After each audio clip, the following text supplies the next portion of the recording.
जय हिंद जय बिहार। रसायन विज्ञान में क्लास 10th में कुछ इंपॉर्टेंट है क्वेश्चन जो हम दे रहे हैं आपको। ये तो हेड है लेकिन इंपॉर्टेंट में हम बता दिए वीवीआई है, रासायनिक समीकरण क्या है। तो रासायनिक समीकरण लिख के डैश दिए हैं। किसी रासायनिक अभिक्रिया में भाग लेने वाले पदार्थों के संकेतों एवं सूत्रों की सहायता से उस अभिक्रिया का संक्षिप्त निरूपण रासायनिक समीकरण कहलाता है।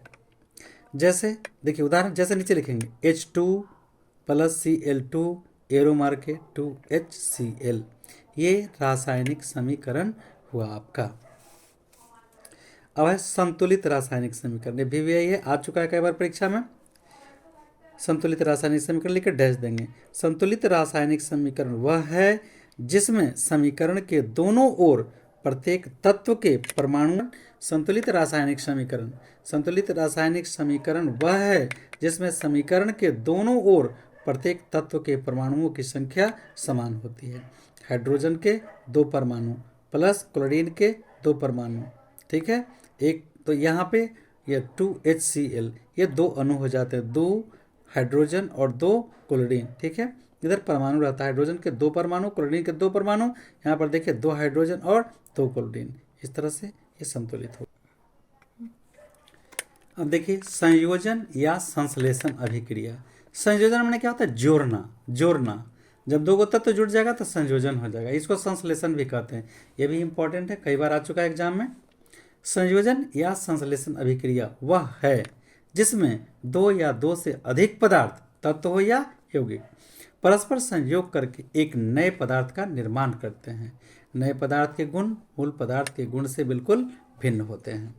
जैसे C+O2, ये कार्बन और ऑक्सीजन मिलकर क्या बनाया? CO2। तो कार्बन का गुण अलग होता है, ऑक्सीजन का गुण अलग होता है, और कार्बन डाइऑक्साइड का गुण अलग होता है। तो वही परिभाषा में है वह अभिक्रिया जिसमें 2 या 2 से अधिक पदार्थ, चाहे तत्व या कुछ भी हो, 2 या 2 से अधिक पदार्थ परस्पर संयोग करके एक नए पदार्थ का निर्माण करते हैं, और नए पदार्थ के गुण मूल पदार्थ के गुण से बिल्कुल भिन्न होते हैं। C+O2 CO2 मतलब 2 तत्वों का संयोग होता है और एक नया पदार्थ का निर्माण होता है, उसे संयोजन कहते हैं। आपस में जोड़ने को संयोजन कहते हैं।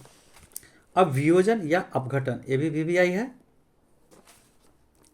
वियोजन या अपघटन, वियोजन माने छूटना या टूटने को, जब एक पदार्थ 2 भाग में टूट जाएंगे तो ये वियोजन हो जाएगा। अब देखिए वियोजन या अपघटन वह अभिक्रिया है जिसमें किसी यौगिक के बड़े अणु के टूटने से 2 या 2 से अधिक सरल यौगिक बनते हैं जिनके गुण मूल यौगिक के गुण से बिल्कुल भिन्न होता है। अब जैसे CaCO3, जब ये टूटा तो CaO + CO2, 2 भाग में ये अलग अलग हो गया, दोनों के गुण अलग हैं। ये आपको बहुत वीवीआई क्वेश्चन है। द्रवित पेट्रोलियम गैस क्या है, यानी LPG, लिक्विड पेट्रोलियम गैस क्या है? आंसर है petroleum gas butane C4H10, butane, propane और एथेन। ब्यूटेन C4H10, प्रोपेन C3H8 और एथेन C2H6। सीधे बोले, पेट्रोलियम गैस ब्यूटेन, प्रोपेन और एथेन का मिश्रण है। दाब बढ़ाने पर ये तीनों गैसें आसानी से द्रवीभूत हो जाती हैं, यानी लिक्विड हो जाती हैं, और यह तीव्रता से जलकर पर्याप्त ऊष्मा प्रदान करते हैं। इसलिए इसका उपयोग हम खाना बनाने में करते हैं। तो कैसे मिलता है उपभोक्ता को यह? तो इसे लोहे के सिलेंडरों में भरकर उपभोक्ताओं को दिया जाता है, प्रेशर देकर के उसको भरा जाता है। तो आप यहाँ सवाल उठता है कि क्या गैस में महक होती है? तो जो गैस LPG उसमें महक नहीं होता है, तो बोलेंगे महकता है क्या? तो गैस जो है वो ज्वलनशील है, और अगर हल्का लीक भी कर जाएगा तो घर में आग लग जाएगा, यहाँ जहाँ रखा हुआ है वहाँ आग लग जाएगा। इसीलिए उस गैस में एक एथिल मरकैप्टन डाला जाता है। एथिल मरकैप्टन, जिसका सूत्र C2H5SH होता है। एथिल मरकैप्टन हम उसमें डाल देते हैं, उस गैस में प्रेशर करके डाल देते हैं गैस के साथ। तो जैसे ही गैस लीक होने लगता है तो वो जो ये एथिल मरकैप्टन है उसमें दुर्गंध रहता है, वो दुर्गंध भी उससे बाहर आने लगता है, तो पता चलता है कि गैस का रिसाव हो रहा है, जिससे दुर्घटना होने से बचता है। गैस में महक नहीं होता, उस एथिल मरकैप्टन महकता है तेजी से, और उसी से लगता है कि गैस लीक हो रहा है। तो इसकी सुरक्षा की दृष्टि से ये एथिल मरकैप्टन डाला जाता है। बहुत इंपॉर्टेंट है LPG, लिक्विड पेट्रोलियम गैस। इसे एकदम आप याद कर लेंगे, ये बहुत इंपॉर्टेंट है और बहुत छोटा में हम आपको लिख के दिए हैं। हाँ, ये आप यहाँ तक आपका आंसर खत्म है। आप अगर एक चाहेंगे तो एक लाइन बढ़ा के लिख दीजिएगा कि गैस में महक नहीं होती है, इसलिए वो बहुत ही ज्वलनशील गैस है। और तो अगर लीक करेंगे तो कंपनी या घर या कुछ भी ब्लास्ट हो सकता है। कंपनी में भी इसका उपयोग लोग करते हैं, लेकिन नहीं करना चाहिए। तो एथिल मरकैप्टन डाला जाता है उसमें, जिससे उससे गैस जब रिसाव होगा तो गैस का गंध भी आ जाएगा, मेथिल मरकैप्टन का गंध आ जाएगा, जिससे पता चलेगा कि गैस में रिसाव हो रहा है, यानी गैस लीक कर रहा है, आप दुर्घटना होने से बच सकते हैं।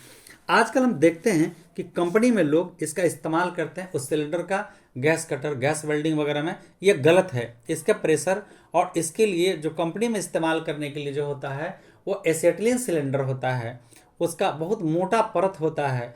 उसमें इसको जो टंकी को जो सोखने का क्षमता होता है, ये अभी मत लिखिएगा, मतलब बता रहे जानकारी के लिए, कि उसमें एक एसीटोन नामक द्रव होता है जो गैस को अपने में ऑब्जर्व कर लेता है, खींच लेता है, वरना टंकी में इतनी क्षमता नहीं है कि उसके लोड को बर्दाश्त कर सकेगा।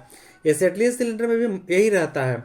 और जो अभी हम आपको बताएं कि वो क्या करता है, वो उसमें जो डाला जाता है लिक्विड रहता है, वो सब गैस को अपने में ऑब्जर्व कर लेता है, जिससे टंकी पर भार कम पड़ता है। तो इस तरह से गैस जो जोड़ने उड़ने वाला कंपनी में ना, वो एसेटिलीन सिलेंडर उसका काला रंग का होता है, ध्यान रखिएगा। नहीं, लाल रंग का होता है। एसेटिलीन सिलेंडर लाल रंग का होता है और जो ऑक्सीजन सिलेंडर इस्तेमाल किया जाता है वो काले कलर का होता है।